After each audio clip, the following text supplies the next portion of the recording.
দাদানে ভাইটি ক'ত আছে? আবুল আহমেদ ক'ত আছে? হয়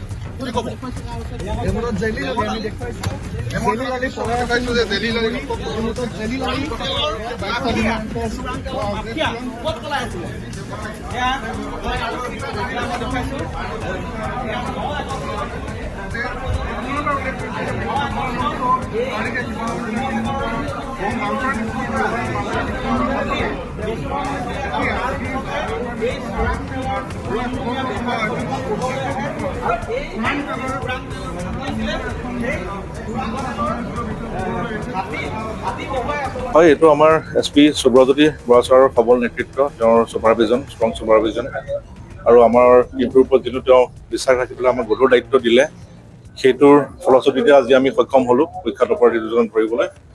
আৰু এনেদৰে আমি আগুৱাই গৈ থাকিম। তদন্তৰ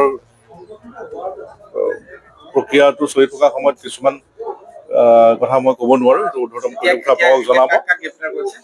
দুজন মানুহক গ্ৰেপ্তাৰ কৰা হৈছে। হয় হয়, এজনটো এইটো জেলিল হয় আলি আৰু হাবিল আলি ওৰফে যিটো দুজনে কৰা তেওঁলোকৰ লগত সক্ষম হ'ল। হয়, তেওঁলোকৰ পৰা তো আপোনালোকে দেখিছে গাড়ী এখন জব্দ কৰা হ'ল, মোবাইল চোবাইল জব্দ কৰা হৈছে আৰু বাকীখিনি ঊৰ্ধ্বতম কৰ্তৃপক্ষই আপোনালোকক জনাব।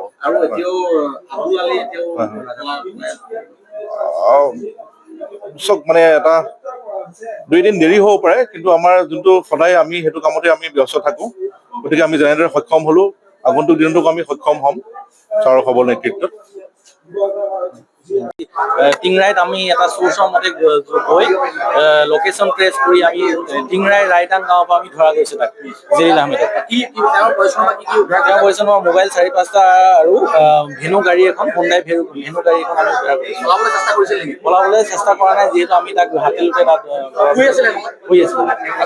মানুহক ধৰিলে মৰাং আৰু শিখা মৰাং, তেওঁলোকো জড়িত নেকি?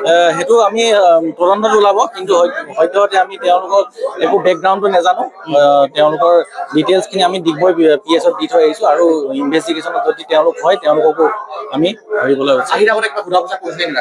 আহি থাকোঁতে আমি সোধা পোছা কৰা নাই, এতিয়াহে আমি সোধা পোছা কৰিম। আবুলৰ কথা এতিয়ালৈকে আমি তাক সোধা নাই। ককাইক হয়, সোধা পোছা কৰা নাই এতিয়ালৈকে। আমাৰ তদন্ত আগবাঢ়িবহে এতিয়া। আপোনালোকে যিহেতু আপুনি প্ৰায় আজি 22টা দিন ইনভেষ্টিগেশ্যন চলাই আছে, এই দুই ভাতৃৰ লগতে আৰু কোনোবা জড়িত হৈ থাকিব পাৰে? থাকিব, অভিয়াছলি থাকিব, কাৰণ ইমান ডাঙৰ হেৰিটো এটা অৰ্গেনাইজ ক্ৰাইম অকলে কৰিব নোৱাৰে। আপোনাক ইয়াৰ পৰা বদলি কৰা হৈছে? হয় হয়। আপুনি ইয়াৰ পৰৱৰ্তী যি তদন্ত, সেই তদন্তত আপুনি থাকিবনে নে আপোনাক ইয়াৰ পৰা? যিহেতু মই বদলি হৈছে, মোৰ 3 বছৰ হৈ গ'ল, যিহেতু সেইকাৰণে মোক ইয়াৰ পৰা মানে এইটো ট্ৰেন্সফাৰ কৰাৰ কাৰণে চেঞ্জ কৰা হ'ব, আয়ো বেলেগ হ'ব। এয়া আছে জ্যোতিষমান পাইছোঁ আৰু তেখেতৰ লগত আছিল জিতু আৰু তেখেত আছিল আৰু লগতে তেওঁৰ পৰিয়ালবৰ্গ আছিল। আমি সকলোকে তাতে উদ্ধাৰ কৰা হৈছে। তেওঁলোকক ইতিমধ্যে আমি বস্তুসমূহ 5টাকৈ মোবাইল, গাড়ী আৰু তেখেতলোক দুজনক ইতিমধ্যে অনা হৈছে। বাকী আপোনাক উৎপল দত্ত ছাৰ, যি আমাৰ টেলিভিছন ব্ৰাঞ্চৰ আমাৰ জয়সাগৰ IC ছাৰ, আমাৰ শিৱসাগৰ ট্ৰেফিক IC ছাৰ আছে, বিদ্যুৎ বিকাশ মৰাণ ছাৰ, তেওঁলোকৰ পৰা হয়। এনেধৰণে এইটো এটা সফলতা বুলি ধৰিব পৰা গৈছে যদিও আবুল, যি জেলিলৰ ককায়েক, সেই সম্পৰ্কত কিবা ইনভেষ্টিগেশ্যন চলি আছে। ইতিমধ্যে শিৱসাগৰ আমাৰ মাননীয় সুব্ৰজ্যোতি বৰা ছাৰে যি তৎপৰতাত আমি জেলিল আলিক ধৰিবলৈ সক্ষম হৈছোঁ। বাকী আৰু ইটো আবুলক ইতিমধ্যে বিচাৰি থকা হৈছে। তেওঁকো আমি খুব সোনকালে শিৱসাগৰ SP ছাৰৰ আণ্ডাৰত আমি খুব সোনকালে তেখেতকো পোৱা যাব আৰু 2 এদিনৰ ভিতৰতে। প্ৰাথমিক তদন্তৰ সময়ত আপোনালোকে কিবা তথ্য?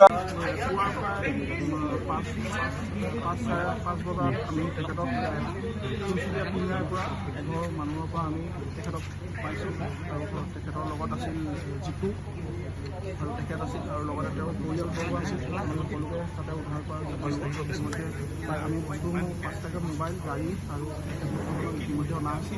বাকী আপোনাক উৎপল দত্ত ছাৰ, যি আমাৰ টেলিভিছন ব্ৰাঞ্চৰ আমাৰ জয়সাগৰ IC ছাৰ, আমাৰ শিৱসাগৰ ট্ৰেফিক IC ছাৰ আছে, বিদ্যুৎ বিকাশ মৰাণ ছাৰ, তেওঁলোকৰ পৰা এইটো এটা সফলতা বুলি ধৰিব পৰা গৈছে যদিও আবুল, যি জেলিলৰ ককায়েক, সেই সম্পৰ্কত কিবা ইনভেষ্টিগেশ্যন চলি আছে। ইতিমধ্যে শিৱসাগৰ আমাৰ মাননীয় সুব্ৰজ্যোতি বৰা ছাৰে যি তৎপৰতাত আমি জেলিলালক ধৰিবলৈ সক্ষম হৈছোঁ।